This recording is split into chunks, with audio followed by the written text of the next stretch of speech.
Yes, good morning, dear students. Now, today we'll continue with Bohr's model of atom and its postulate. Clear? So, Bohr was able to explain the stability of atom to certain extent, but there are various limitations which was observed. That also we will discuss. But he is a pioneer to discuss about atomic model. Bohr's model and its postulate. The first postulate, nucleus is heavy positively charged body in the center of the atom.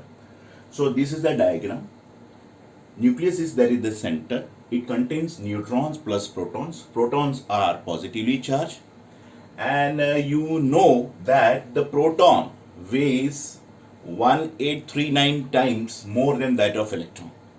So the mass of neutron and proton taken together, it becomes a considerable heavy body. Clear? Which is there in the center, while the electrons are just revolving. Clear? This is a two-dimensional structure. According to Bohr, there was no 3D knowledge. Three-dimensional knowledge was not there. Because if you see, if this is, suppose, nucleus is there in the center, then one electron will revolve like this, another electron may revolve like this, third electron may revolve like this. So this is a three-dimensional structure. That is the fact. So here, second point, electron revolves around the nucleus in a fixed stationary circular path called orbit. So these are all orbit, K, L, M, N.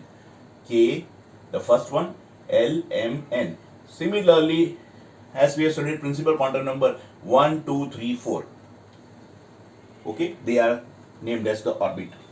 So N equals to 1, 2, 3, that is a principal quantum number. It indicates K, L, M, N, O, P, and so on. Okay, capital letters. So this is the orbit. What is orbit? Fixed stationary circular path. Fixed stationary circular path is called orbit. As long as electron remain in the shell, it does not radiate or emit energy. As long as electron remain in the shell, it does not radiate or emit energy. As long as electron remain in the shell, it does not radiate or emit energy. So here you can see, this is the ground state, N1. This is excited state, N2. E1 is the energy here, E2 is the energy here. Now once electron gets excited, it will come to the ground state, that is N1. N1 is ground state and N2 is excited state. So when electron comes from the excited state to ground state, it emits energy. Barabar? This is the law of nature. Nothing can remain in excited state forever. बराबर? एक न एक दिन तो नीचे आना ही है, समझ गए? आप पूरा दिन तो हंसते नहीं रह सकते हो, बाद में शांत तो होना ही पड़ेगा. बराबर? Got the point? So electron is getting excited. That excited electron comes down. That time it emits energy.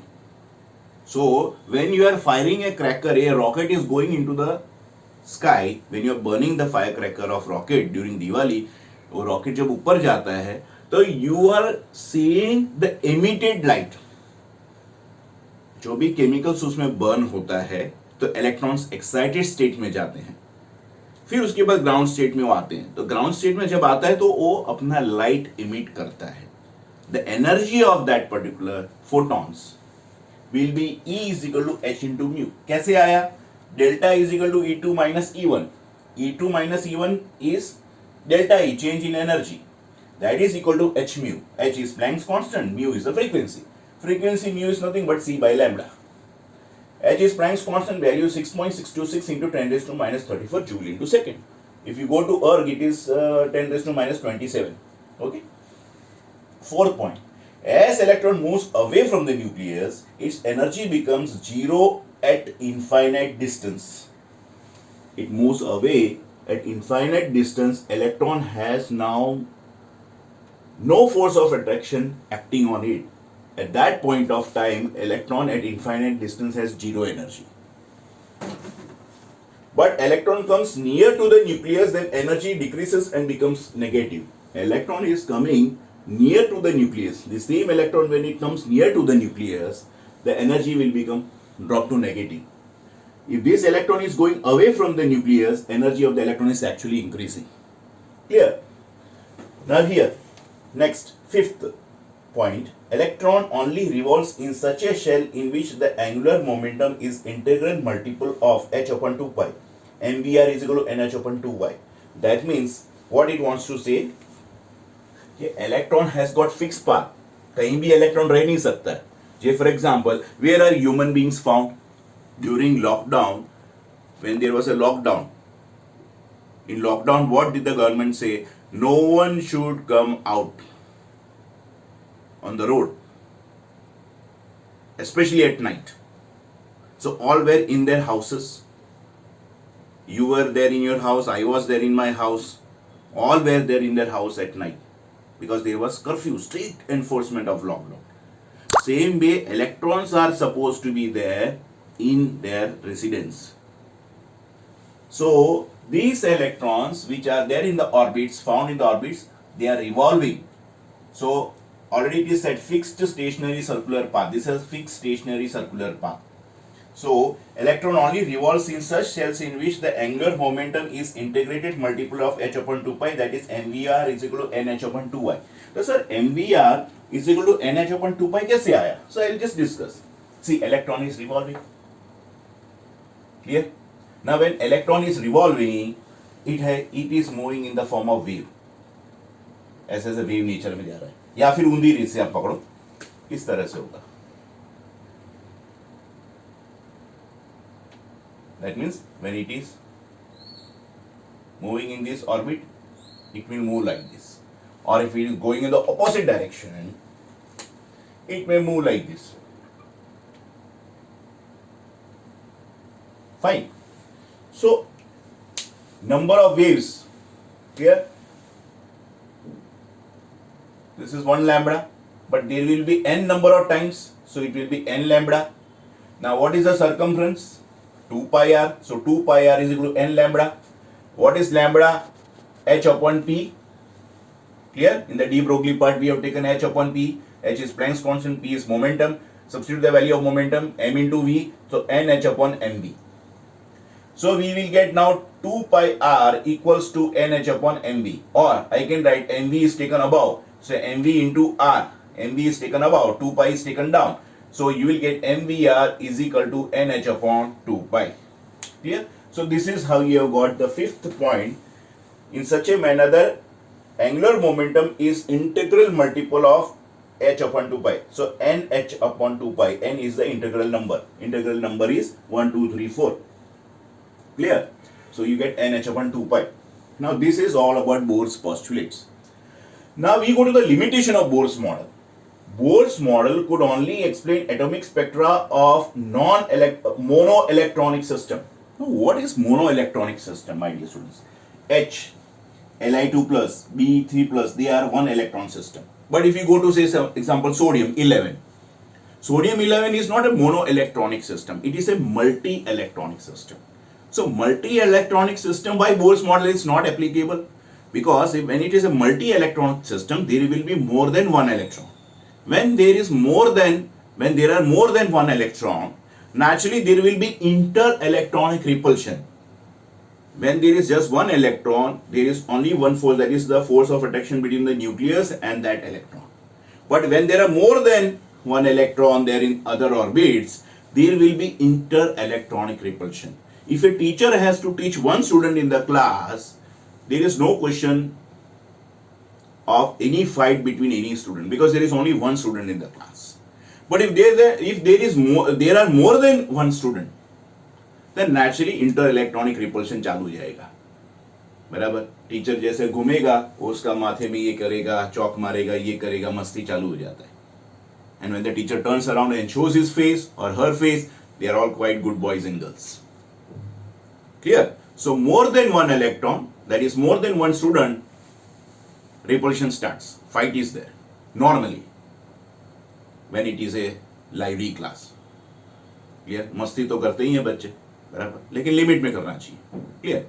So here it is applicable to monoelectronic system H Li2 plus B 3 plus 1 electron system. Multi-electron system, I say it is inter-electronic repulsion there. So Bohr's model is not applicable. So there is the limitation of Bohr. Second, unable to explain Stark and Zeeman effect. Now what is Stark and Zeeman effect?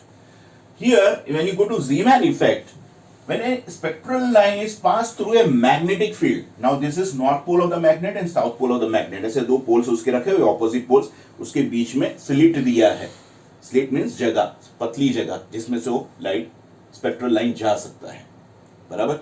So when spectral line is going through it, there is splitting of the spectral line. Clear? So you can see it is split into three parts. That splitting is known as Zeeman effect. Stark effect, a spectral line is passed through an electric field. So this is electric field. This is a positive plate and this is the negative plate through which the spectral line is going through, and it splits into again three. That is known as Stark effect. Through the electric field, Stark effect. Through the magnetic field, Zeeman effect. So this splitting of spectral lines is not explained by Bohr. Bohr is not able to give reasons rather for the splitting of spectral lines in Zeeman effect and Stark effect. That is the second limitation. We go to the third. Could not explain 3D structure of an atom as it assumed atom has a flat structure. So, if you see this diagram, Bohr had taken this as a 2D structure, two-dimensional structure, where this is a flat surface and electrons are just moving. All the electron, one electron is revolving in this orbit, this second is here, third is here, fourth is here, seventh is here, ninth is here. This is just revolving around. Means like this. In this, say एक ऐसा है, फिर दूसरा ऐसा है, तीसरा ऐसा है. क्लियर? लेकिन मैंने अभी समझाया आपको 3 डायमेंशनल है.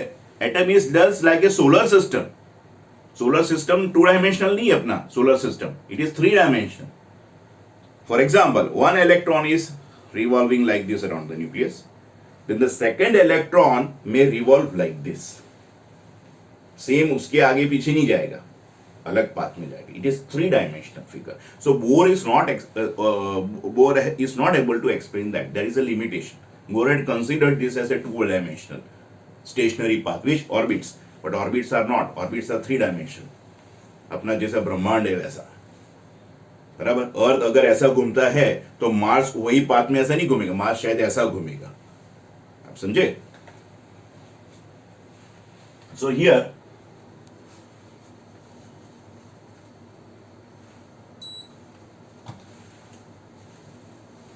third point, third limitation. Fourth limitation, could not explain shape of molecule. Example, CH4 is tetrahedral, F6 is octahedral. Because when 3-dimensional concept is only not there with Bohr, naturally during his time that knowledge was not there. There is nothing to laugh or to criticize or to feel bad about him. He has done a great job. Because science keeps on updating. New facts are going to come. We had never coronavirus in the past. Today we have got. Now we may have even a more dangerous virus in days to come. So more and more research will have to be done. New medicines will have to be found. Same way here, could not explain shape of molecule. Example, CH4 tetrahedral and octahedral. This is tetra and this is tetra. Okay?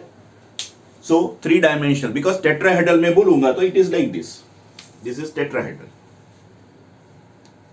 Tetrahedrons. 4 carbon. 1, 2, 3, 4. Methane has got this type of structure. Carbon is in the center. 4 hydrogens are there to the 4 corners. So this is tetrahedral structure. Now here, could not explain, the fifth and the last limitation, could not explain de Broglie equation and Heisenberg's principle. Now what is this de Broglie? De Broglie, according to his analogy, the relationship between wavelength and momentum is given by lambda is equal to h upon p. Or I can say momentum of the electronic particle moving is inversely proportional to the wavelength. Okay, wavelength is more, the momentum has to be less. Or if momentum is more, wavelength will be less. So lambda is equal to h upon p. P is nothing but momentum. So momentum is product of mass and velocity. So h upon mv. Clear? And de Broglie, the most important part, de Broglie considered dual nature of radiation. Radiation के dual nature है. What is that? Particle nature and wave nature. Say for example, if you would have observed, these are my observations, if you talk on the phone for a long time, that are the radio waves that is coming from your nearest mobile tower. You would have observed when you're talking, keeping on the ear your mobile phone for a long time, you may have a paining sensation. Actually, the radio waves are acting like a particle there. The radio waves are bombarded on your brain cells and hence it starts paining. Because your brain cells are very sensitive. That's why it is there in the skull. God has made you like that. That is the mystery of God. Clear? So, particle nature is also observed and wave nature is also observed. Clear? There are two nature, dual nature is observed for a radiation. Radiation can act as wave, like say for example, I am speaking right now, I have got a sound coming out from my mouth. So naturally that is acting as a wave. Sound waves are traveling, recording to the microphone and hence it comes to the video. So that is again wave nature. Okay, condensation, rarefaction जो बोलते हैं, बराबर. Then when I say particle nature, so there are various other examples of particle nature. You try to find out, I will tell you. Dual nature of radiation, particle and wave nature, try to find certain examples other than this which I discussed. Clear? Now here, Bohr did not consider dual nature of the electron. So that becomes his limitation which Bohr had proposed. Second is Heisenberg's uncertainty principle. Heisenberg's uncertainty principle statement clearly says it is impossible to locate position and velocity of a particular electron, moving particular electron, which is in motion. See, always remember, never think that electron is at the state of rest. अभी आप oxygen molecule के बोलोगे, बराबर, बोलेगा oxygen molecule पंखे के ऊपर सो रहा है अभी, तो नहीं, वैसा हो ही नहीं सकता है. They are in constant motion. You cannot expect gaseous molecules which are invisible right now to you to be in the state of rest. Yes, there will be change of kinetic energy. If there is a super cyclone, naturally, the oxygen molecules in the atmosphere may have more kinetic energy. Otherwise also they will have kinetic energy but less kinetic energy. So they are always in the state of motion. Same way electrons are also in constant motion. Clear? तो इधर देखो क्या बोलता है, impossible to locate position and the velocity of a particular electron in motion. Delta x into delta p greater than equal to h upon 4 pi. Delta x is uncertainty in the position. Delta p is uncertainty in momentum. Momentum में mass constant है, बराबर. Only uncertainty किस में रहा, velocity में. So delta v is equal to h upon 4 pi greater than equal to, लेकिन अभी for numerical purpose we take equal to h upon 4 pi. Now bore क्या बोल रहा है कि भाई इलेक्ट्रॉन का पाथ स्टेशनरी है, बराबर. mvr is equal to nh upon 2 क्योंकि इसमें एंगुलर मोमेंटम है, बराबर. तो इलेक्ट्रॉन का पाथ स्टेशनरी है, फिक्स्ड है in the shell. In the shell the path of the electron is fixed. But Heisenberg's uncertainty principle says that either you can measure the position of the electron properly or the velocity of the electron. Because suppose I am going to measure the position of the electron here, बराबर. By the time I measure, the electron would have traveled to the opposite side. So there is error in the position of the electron. Clear? Similarly, when I am trying to measure the velocity, clear? So by the time you are able to measure, the velocity of the electron would have either increased or decreased. Chances are less for decreasing. It will increase. Why? आप radiation marking के आपको देखना है तो you will incident some light onto that. So it is also electromagnetic radiation.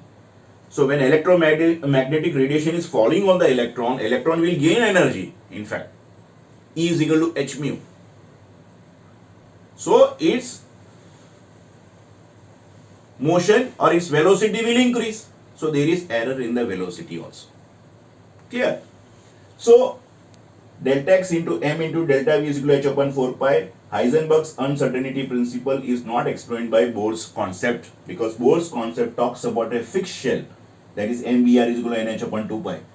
Okay, angular momentum is integral multiple of nh upon 2 pi, because mass, electron is having a mass which is revolving here. It has got velocity, naturally angular velocity, and it has got radius. Various radiuses will be there. Clear? So nh upon 2 pi concept is not in consonance with the Heisenberg's uncertainty principle. So these are all the limitation, my dear students. Okay. Hope you would have understood. You got any queries, get in touch with me. The number is there. Put up the question. Okay. Don't simply watch it, but put up the question. It should be two-way traffic. Bye. See you.